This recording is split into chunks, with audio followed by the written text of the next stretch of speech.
Hello everyone, welcome to smart being English. আজকের এই ভিডিওতে আমরা দেখব কিছু সেন্টেন্স ইমপ্রুভমেন্ট, কিছু কোশ্চেন যেগুলো সেন্টেন্স ইমপ্রুভমেন্টের ওপর ডিপেন্ডেবল। সো দেখো, প্রথমে যে সেন্টেন্সটা রয়েছে, আর এই ভিডিওটা কিন্তু তোমাদের নেক্সট যে কোনো এক্সাম এর মধ্যে যে অবজেক্টিভ ইংলিশ রয়েছে যে কোনো পরীক্ষাতেই, সব পরীক্ষার জন্য কিন্তু সমানভাবে গুরুত্বপূর্ণ। সো ভিডিওটা কিন্তু অবশ্যই লাস্ট অবধি দেখবে। নাম্বার 1 দেখো, যেই কোশ্চেনটা রয়েছে এটা আমাদের আন্ডারলাইন করা একটা দাগ দেওয়া রয়েছে, যেই ওয়ার্ডটা বা কিছু ওয়ার্ডের ওপর দেওয়া থাকে, ঠিক আছে? সেইটা আমাদের কি ইমপ্রুভমেন্ট দরকার আছে কি নেই, যদি ঠিক থেকে থাকে তাহলে নো ইমপ্রুভমেন্ট করতে হবে, আর যদি ভুল থেকে থাকে তাহলে যেটা ঠিক হবে সেটা আমাদের চুজ করতে হবে। সো সবার প্রথমে আমাদের সেন্টেন্স ইমপ্রুভমেন্ট করতে গেলে আমাদের সবার প্রথমে দেখতে হবে, আমাদের বুঝতে হবে সেন্টেন্সের মানেটা। সো এখানে দেখো, হি paid the caretaker for his board and lodging, ঠিক আছে? হি পেইড, সে টাকা দিয়েছিল, পেইড করেছিল। হি পেইড দ্য কেয়ারটেকার বলতে যে কোনো বাড়ির বা কোনো কিছুর যে দেখাশোনা করে তাকে কেয়ারটেকার বলা হয়। হি paid the caretaker for his board and lodging. এবার দেখো, বোর্ডের তলায় দাগ দিয়েছে, এটা কি এখানে পাল্টাতে হবে কি পাল্টাতে হবে না? এখানে বোর্ড বলতে কিন্তু এখানে বোঝায় যে কোনো অ্যাকোমোডেশন, ঠিক আছে? খাওয়া দাওয়া, অ্যাকোমোডেশন, থাকার এই সমস্ত কিছুর জিনিসকে বলা হয় বোর্ড বা বোর্ডিং বলা হয়, ঠিক আছে? সো এখানে দেখো, তারপরে যেটা রয়েছে লজিং বলতে কোথাও থাকার ব্যবস্থা, বাসস্থান, সেটাকে বলা হয়, যেরকম মেস বলতে পারো, লজিং আর কি। সো এখানে দেখো, এই যে জিনিসটা এখানে রয়েছে পুরো সেন্টেন্সটা, হি পেইড, ঠিক আছে? He paid the caretaker for his board and lodgings. এবার দেখো, বোর্ড যদি আমরা দিয়ে দিই, বোর্ড মানে হয়ে যায় এখানে কোনো একটা বোর্ড, তক্তা, এরকম বোর্ড, সেই মানে হয়ে যায়। এবার আসল সেন্টেন্সটা হলো গিয়ে বোর্ডিং, ঠিক আছে? আমি প্রথমে যে বললাম সেটা হবে বোর্ডিং মানে হলো অ্যাকোমোডেশন, ঠিক আছে? বোর্ডিং, BOARDING, বোর্ডিং যদি এখানে থাকে তাহলে সেন্টেন্সটা কারেক্ট হবে। অপশন 3 যেটা রয়েছে বোর্ডিং, এটা হবে এর কারেক্ট অ্যান্সার। এখানে বোর্ড বলতে কিন্তু তক্তাই বোঝায়। তারপরে দেখো number 2, it is high time that, এখানে একটা স্পেস হবে, দ্যাট ইউ গো হোম। এখানে দাগ রয়েছে গো এই ওয়ার্ডটার তলায়। সো এখানে তোমরা ভিডিওটা দেখার সাথে সাথে ইচ্ছা করলে তোমরা কিন্তু কমেন্টে তোমরা অ্যান্সারও করতে পারো মক টেস্টের মতো।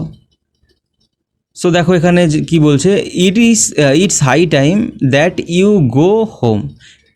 সো এইখানে তোমাদের আমি যেই এর কারেকশনের মধ্যে রুলসের মধ্যে কিন্তু করিয়েছিলাম, যখন হাই টাইম থাকে বা টাইম থাকে তখন কি হয়, তখন এর পরে যে ভার্বটা থাকবে সেই ভার্বটা কিন্তু অলওয়েজ পাস্ট হয়, ঠিক আছে?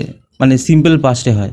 দেখো এখানে বলছে ইট ইজ হাই টাইম, যখনই এরকম থাকবে সেন্টেন্সের মধ্যে ইট ইজ টাইম বা ইট ইজ হাই টাইম, তখনই পরের যেই ভার্বটা আসবে, পরে বলতে এর সাথে সাথেই না, মানে ওই সেন্টেন্সের মধ্যে যেই ভার্বটা থাকবে সেই ভার্বটা কিন্তু অলওয়েজ পাস্টে হবে। সো এর সঠিক অ্যান্সার হবে went. It is high time that you went home, ঠিক আছে? It is high time that you go home কিন্তু হবে না, এখানে ভার্বটা হবে পাস্টে, ওয়েন্ট হবে। তারপরে দেখো number 3, it is propose to construct a bath for males 99 feet long. এখানে বলছে ইট ইজ প্রপোজড, এটা প্রপোজড করা হয়েছিল, টু কনস্ট্রাক্ট মানে তৈরি করতে, a bath for males 90 feet long.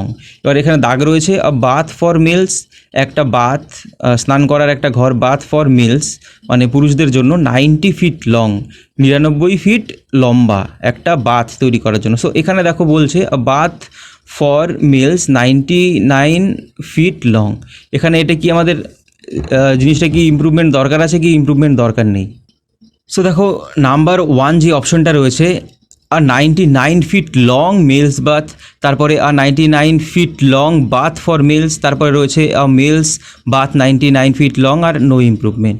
আমাদের এখানে ইমপ্রুভমেন্ট দরকার। দেখো এখানে কেন দরকার, কারণ এখানে যেটা রয়েছে আ বাথ, একটা bath for males 99 feet long, আর এই অপশন 2 এর মধ্যে যেটা রয়েছে সেটা দেখো, আর 99 feet long bath for males, এটা আরও বেশি ক্লিয়ার, ঠিক আছে? It is propose to construct, তারপরে যদি বলি a 99 feet long bath for males, ঠিক আছে?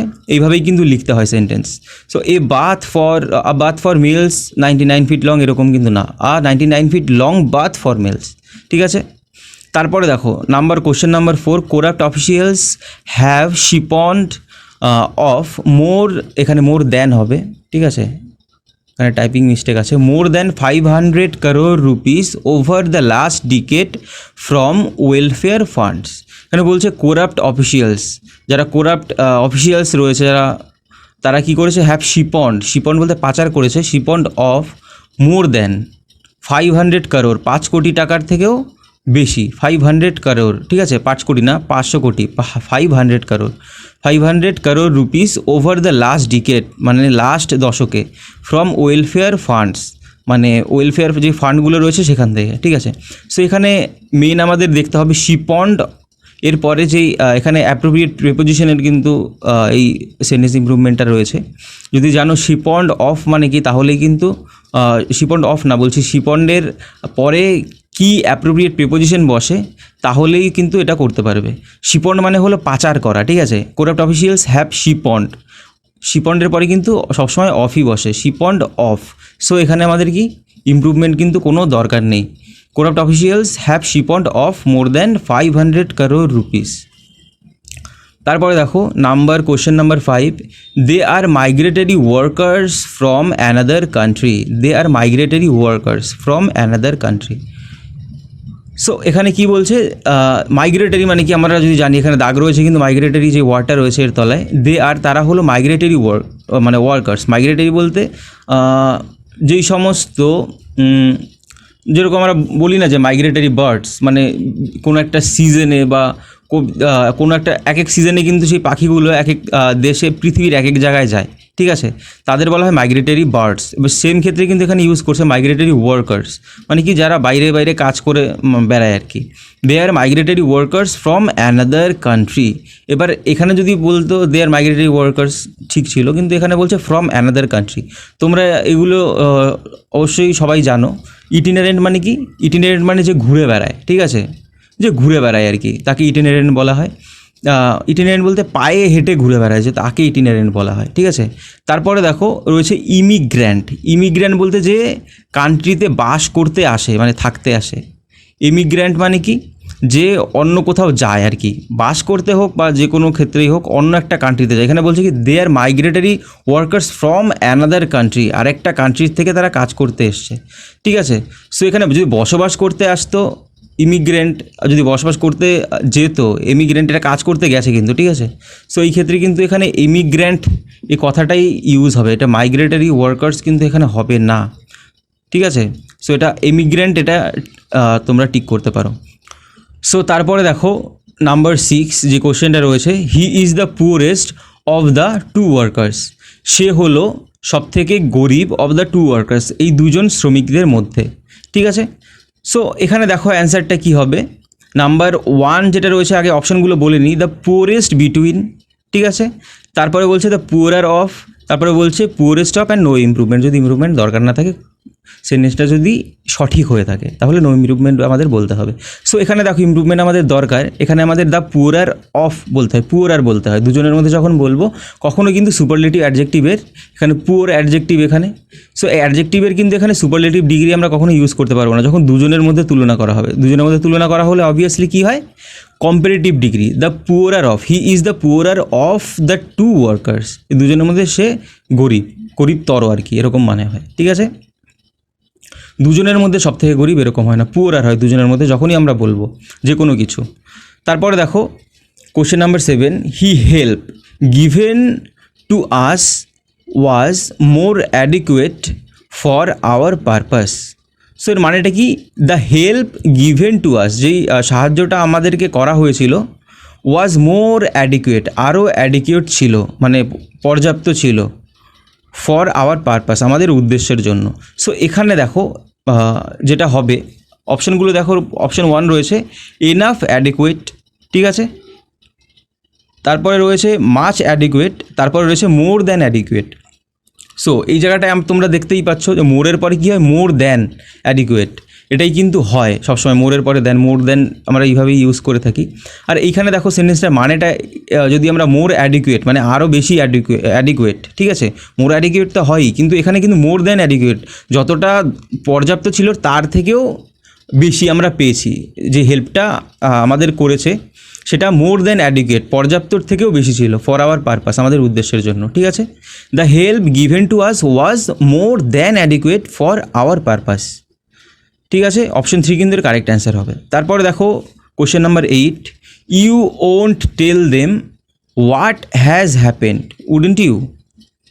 এখানে কোশ্চেন ট্যাগ যে সেন্টেন্সটা রয়েছে লাস্টে যেটা রয়েছে উডেন্ট ইউ এর তলায় দাগ রয়েছে। সো এখানে বলছে ইউ ওন্ট টেল দেম, তুমি তাদের বলবে না, হোয়াট হ্যাজ হ্যাপেন্ড, যেটা ঘটেছে তুমি তাদের বলবে না, উডেন্ট ইউ, ঠিক আছে। তুমি কি বলবে না, এইভাবে কিন্তু হয় না কোশ্চেনটা, তুমি কি বলবে না এরকম কিন্তু হয় না। কারণ কি, তোমাদের আমি আগেও অনেক ক্লাসে এরকম বলেছি, ঠিক আছে। তারপরে যেই ক্লাসটা করিয়েছি তোমাদের এরর কারেকশনের, ওর মধ্যেও কিন্তু করিয়েছি কোশ্চেন ট্যাগ, আর এমনি ভিডিওতেও কিন্তু করিয়েছি অনেক। সো এখানে দেখো আবার বলছি, ইউ ওন্ট টেল দেম, প্রথমের পার্টটা আমাদের দেখতে হবে, এটা কি নেগেটিভ সেন্টেন্স, নেগেটিভ রয়েছে না অ্যাফার্মেটিভ। ইউ ওন্ট বলতে কি উইল নট, ঠিক আছে। ইউ ওন্ট টেল দেম, তুমি তাদের বলবে না।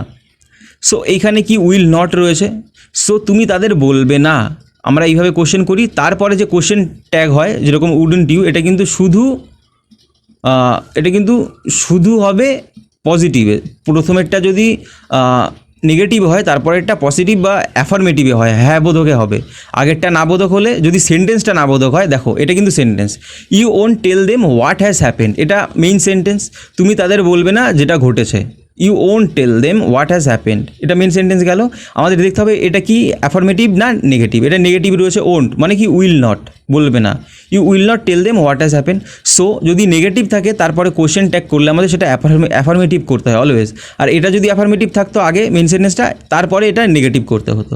সো এখানে কি হবে, এটা কিন্তু অ্যাফার্মেটিভ হবে, এটা নেগেটিভ রয়েছে সেন্টেন্সটা, তাই কোশ্চেন ট্যাগটা আমাদের কি, এটা আমাদের অ্যাফার্মেটিভ করতে হবে। অপশন 3 যেটা রয়েছে, উইল ইউ ওন্ট ইউ মানে কি ইউ উইল নট, ওন্ট বলতে will not, you will not tell them what has happened, will you, তুমি কি বলবে, এরকম হয়, ঠিক আছে। সো দেখো তারপরে কোশ্চেন 3, অপশন 3 কিন্তু এখানে কারেক্ট অ্যান্সার। তারপরে দেখো question number 9, she doesn't mind to be disturbed, সে কোনো কিছুই মনে করবে না, টু বি ডিস্টার্ব, যদি তাকে ডিস্টার্ব করা হয়, টু বি ডিস্টার্ব, প্যাসিভে রয়েছে টু বি ডিস্টার্বটা, she doesn't mind to be disturb, মানে ডিস্টার্বড হতে সে কোনো কিছু মাইন্ড করবে না, মনে করবে না। সো এখানে কি দেখো অপশনগুলো রয়েছে, to being disturbed, being disturbing, ঠিক আছে, আর রয়েছে নো ইমপ্রুভমেন্ট। এখানে দেখো অপশন 4 নো ইমপ্রুভমেন্ট কিন্তু এর কারেক্ট অ্যান্সার, কারণ এই সেন্টেন্সটা কোনো ভুল নেই, ঠিক আছে। She doesn't mind to be disturbed. তারপরে দেখো question number 10, by this time tomorrow I will reach my home, ঠিক আছে। বাই দিস টাইম টুমোরো মানে এই সময়ের মধ্যে, আগামীকাল এই সময়ের মধ্যে, I will reach my home, আমি আমার বাড়িতে পৌঁছে যাব। By this time tomorrow I will reach my home, এই সময়ের মধ্যে, আগামীকাল এই সময়ের মধ্যে আমি আমার বাড়িতে পৌঁছে যাব। এখানে উইল রিচের তলায় দাগ রয়েছে, এখানে আমাদের করতে হবে, ঠিক আছে। এটা WILL হবে অপশনটা, উইল বি রিচিং। দেখো অপশন 1 রয়েছে, shall have reached, will be reaching, can reach, no improvement. Shall have reached তো হবে না এখানে, উইল বি রিচিং হবে না, ক্যান রিচও হবে না, কারণ সেন্টেন্সটা একদম সঠিক।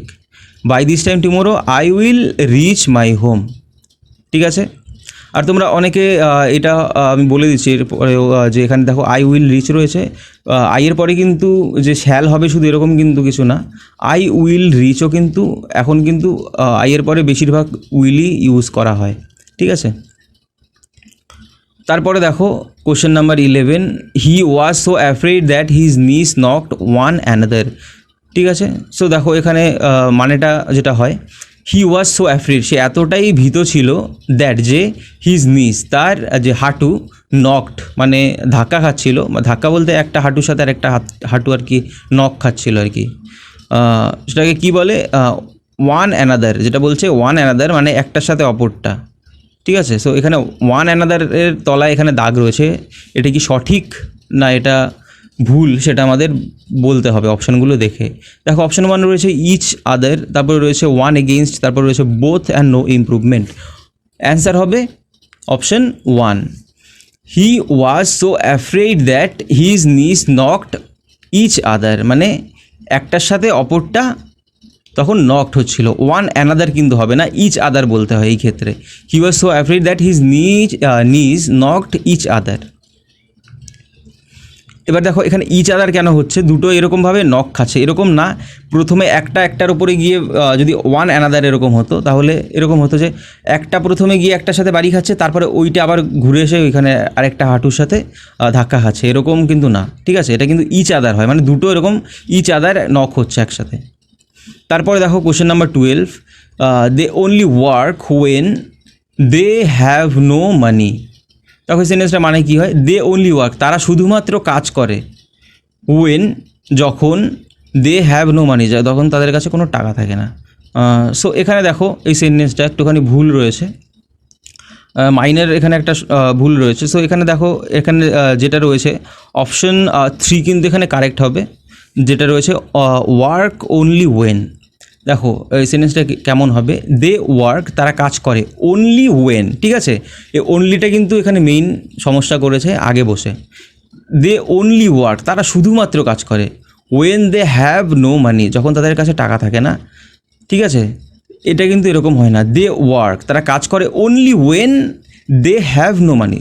অনলি ওয়েন মানে যখন, শুধুমাত্র যখন, দে হ্যাভ নো মানি তাদের কাছে কোনো টাকা থাকে না, ঠিক আছে। তারপরে দেখো question number 13, when we saw him last he ran to catch a bus. এর মানেটা হয় when we saw him last, when যখন আমরা তাকে শেষবার দেখেছিলাম, ঠিক আছে। He ran to catch a bus সে গিয়েছিল টু ক্যাচ এ বাস একটা বাস ধরতে। সো এইখানে দেখো আমরা যখন তাকে দেখেছিলাম সে দৌড়ে চলে গেছিলো বাস ধরতে, এরকম কিন্তু সেন্টেন্সটা এরকমভাবে হয় না। দেখো এখানে যে এখানে সেন্টেন্স ইমপ্রুভমেন্ট এরকমভাবে আমরা এরকম হতে পারে সিচুয়েশন যে আমরা যখনই তাকে দেখেছিলাম সে দৌড়ে he ran to catch a bus দৌড়ে বাস ধরতে গেছিলো, ঠিক আছে, ধরেছিল আর কি। সো এইখানে দেখো এরকম কিন্তু হয় না, অপশন 1 যেটা রয়েছে was running, when we saw him last আমরা যখন তাকে দেখেছিলাম he was running to catch a bus সে একটা বাস ধরতে সে দৌড়াচ্ছিল, ঠিক আছে। সেন্টেন্সটা কিন্তু এরকমভাবে বলতে হয়। সো অপশন 1 কিন্তু এর কারেক্ট অ্যান্সার হবে। তারপরে দেখো question number 14, he suddenly struck a note of discord in his otherwise harmonious presentation. So এখানে দেখো আ নোট অফ ডিসকর্ড, আর নোট অফ ডিসকর্ড মানে কি, আর নোট অফ ডিসকর্ড মানে হলো নট এগ্রি, মানে যেটার মধ্যে সম্মতি নেই আর কি, আর নোট অফ ডিসকর্ড। আর এখানে যে সেন্টেন্সটা রয়েছে সেন্টেন্সটা কিন্তু সম্পূর্ণ মানেটা ঠিকই রয়েছে, he suddenly struck a note of discord, একটা suddenly struck a note of discord, suddenly একটা ডিসএগ্রিমেন্ট দেখালো in his otherwise harmonious presentation. তো এই প্রেজেন্টেশনটা হারমোনিয়াস ছিল, মানে যেটার মধ্যে মিলতাল ছিল সব কিছুর মধ্যে, ঠিক আছে। তো এখানে কিন্তু অপশন 4 নো ইমপ্রুভমেন্ট, এই সেন্টেন্সটা কিন্তু ঠিকই রয়েছে। তারপরে দেখো question number 15, if I dyed my hair green, আমি যদি আমার চুল ডাইড বলতে এখানে নীল কালার, নীল বলছি কেন, সবুজ কালার করতাম, if I dyed my hair green everybody will laugh at me, everybody মানে প্রত্যেকে আমাকে দেখে হাসবে, ঠিক আছে। আর এখানে দেখো বলছে ইফ আই ডাইড, এখানে আগের পার্টটা সেন্টেন্সে কি পাস্টে রয়েছে, ইফ আই ডাইড আমি যদি করতাম তাহলে কি হতো, everybody would laugh at me, ঠিক আছে। অপশন 2 যেটা রয়েছে উইলের বদলে কিন্তু উড হবে, মানে everybody would laugh at me মানে আমাকে দেখে সবাই হাসতো, ঠিক আছে। আর যদি উইল হয় তাহলে হাসবে এরকম মানে হয়ে যায়। সো এখানে উডটা কিন্তু কারেক্ট অ্যান্সার হবে অপশন 2। আর লাস্টে রয়েছে দেখো question of the day, the students often play truant didn't they. এখানে কিন্তু কোশ্চেন ট্যাগ আজকেও করিয়েছি, বুঝিয়েও দিয়েছি, তোমরা কিন্তু অবশ্যই কমেন্টে সঠিক যে উত্তরটা 4টে অপশানের থেকে সেটা কিন্তু অবশ্যই দেবে। আর এই যেগুলো কোশ্চেনগুলো করিয়েছি সেগুলোর মধ্যে যদি বুঝতে কোনো কিছু অসুবিধা হয়ে থাকে তাও কমেন্টে জানাবে, আমি রিপ্লাই দেওয়ার চেষ্টা করব। আর ভিডিওটা যদি ভালো লেগে থাকে অবশ্যই একটা লাইক করবে, চ্যানেলে নতুন হয়ে থাকলে সাবস্ক্রাইব করবে, আর আমাকে ইনস্টাগ্রামে ফলো করতে পারো itsroy7 সার্চ করে। সো ভিডিওটা শেষ অবধি দেখার জন্য অসংখ্য ধন্যবাদ। আজকের জন্য এইটুকুই, নেক্সট ভিডিওতে আবার দেখা হবে।